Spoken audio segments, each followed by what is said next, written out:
Hey, what's up, guys? Welcome to the channel. We have some breaking news. It's being reported that both sides have verbally agreed Darren Till versus Dricus Du Plessis, UFC 282, December 10th.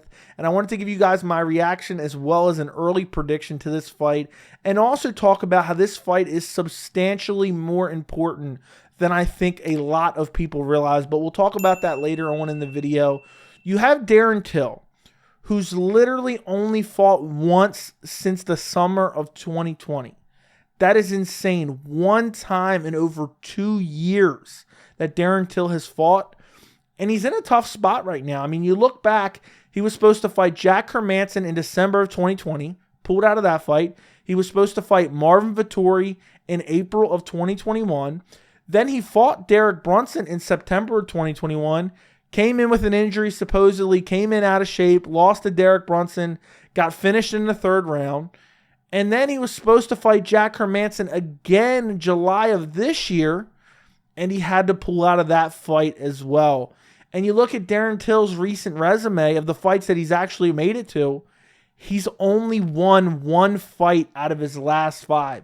His last fight, he lost to Derek Brunson. The fight before that was all the way back in July of 2020 when he fought Robert Whitaker. Lost via decision, a competitive fight, but Robert Whitaker clearly won. The fight before that, he beat Kelvin Gastelum, but that was a split decision. Could have went either way. I personally thought Kelvin Gastelum won that fight. Fight before that, he got KO'd by Jorge Masvidal. Fight before that, he lost via submission to Tyron Woodley. And the fight before that, he beat Stephen Wonderboy Thompson. But the vast majority agreed that Darren Till lost that fight. So, he could arguably be on a 6-fight losing streak right now. But he's only on a 2-fight losing streak, but still losing 4 out of your last 5. That's not a good look at all. And Darren Till is in a tough spot in his career. But I honestly believe the UFC is kind of doing him a favor here. There is no easy fights, in the top 15 of the middleweight division. But stylistically, if you look at Darren Till's skill set, or the skill set he had, back when he fought Robert Whitaker, I mean, that's the last time we've actually saw his skill set. He matches up very good with Dricus Du Plessis. Dricus, I mean, we saw it. His last fight was against Brad Tavares. He's coming into this fight on a 5-fight winning streak. He beat Brad Tavares at 276, which I'm going to talk about in a second. Before that, he KO'd Trevin Giles. Before that, he KO'd Marcus Perez. Before that, he submitted Brendan Lesnar. Before that, he defeated Jolton Santos via TKO. He hasn't lost since he's joined the UFC. He's on a 3-fight winning streak in the UFC. And you look at his last fight against Brad Tavares, even though he won, he looked so sloppy on the feet. He was rushing forward, squared up, throwing haymakers, and he has nasty power. Don't get me wrong. He has nasty KO power. Of his 17 wins, he has 7 by KO.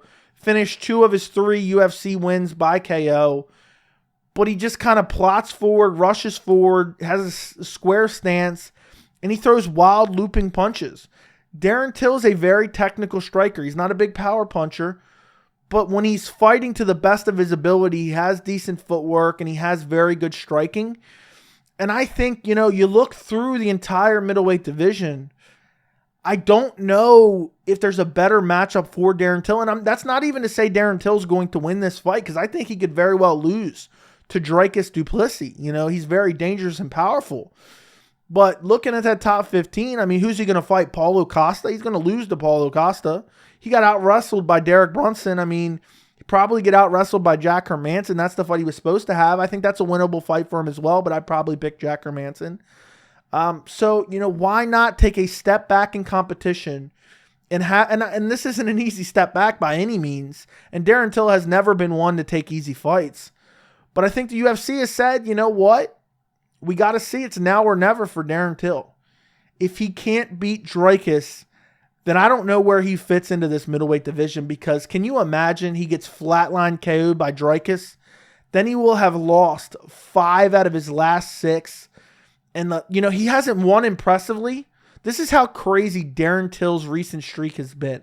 His last impressive win was in October of 2017 against an aging Donald Cerrone. Yes, Donald Cowboy Cerrone is Darren Till's last impressive victory. That is insane. And I've talked about it before, and I really like Darren Till. He has one of my favorite walkouts. I like his skill set. I don't think he's a terrible fighter by any means.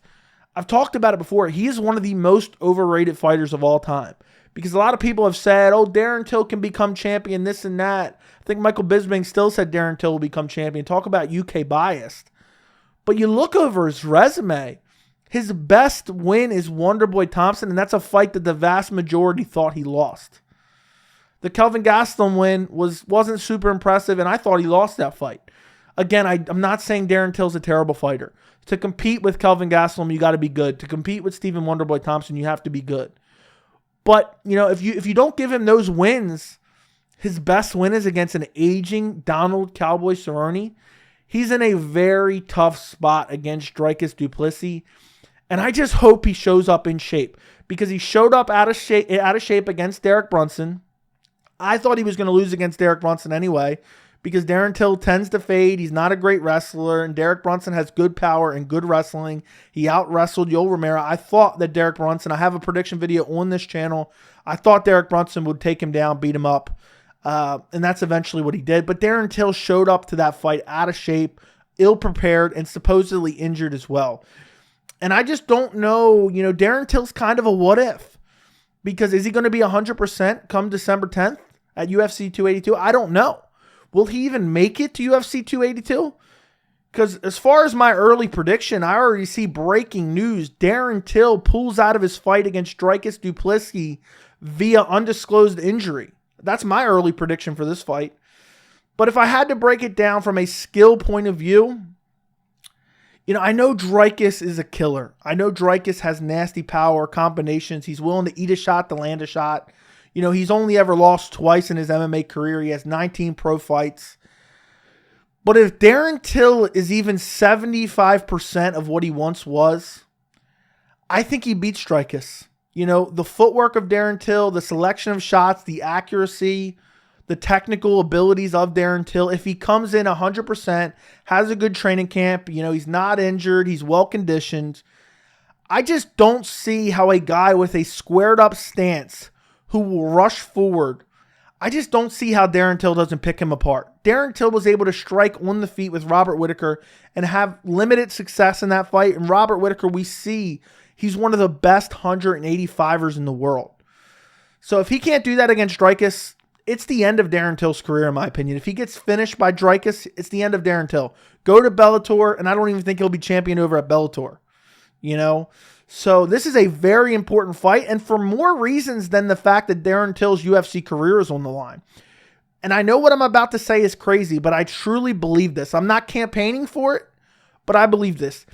If Darren Till goes out there and wins impressively, let's say he flatline KOs Dricus in the first round, I believe, barring some certain circumstances falling together, I believe that Darren Till will fight for the middleweight title. I know that sounds crazy. Darren Till fighting for the middleweight title. If Israel Adesanya, and this is a big if as well, can defeat Alex Pereira at UFC 281, November, Madison Square Garden, there will be nobody left in the middleweight division for Israel Adesanya to defend his title against. I know you had Nasruddin Imavov coming up. You have Andre Muniz. But there's not really anybody right now. Let's say Adesanya goes out there and makes it look easy against Pereira. There's nobody left to fight for the middleweight title. Israel Adesanya has mentioned Darren Till by name multiple times. Darren Till has talked about, I'm fighting for the title before my career is over. And if he goes out there, he flatlines Dricus, or he just wins impressively, and you look at Israel Adesanya, he beats, Alex Pereira, however he may beat him. And you look at the division, who's fighting for the belt? I truly don't know. You're going to give it to Paulo Costa again, who's already lost and got dominated? Maybe. You're going to give it to Robert Whittaker, who's already lost twice to the champion, one time by KO, brutal KO? Doubtful. I think that Darren Till, with his personality, with his popularity, the UFC has pushed him. I think he got a title shot against Tyron Woodley far too early. I think he got pushed a little bit too early. If he beats Dricus and if Adesanya beats Alex Pereira, I think in 2023, there is a very substantial chance that we see Darren Till fighting Israel Adesanya for the middleweight title, as crazy as that sounds. And, that just shows how dominant Izzy has been in the middleweight division. Even if you want to say some of his fights were close and kind of boring, that doesn't change the fact that he's cleaned out the division. And Darren Till is a big name within the division. Alex Pereira is getting a title shot with one win in the top 15.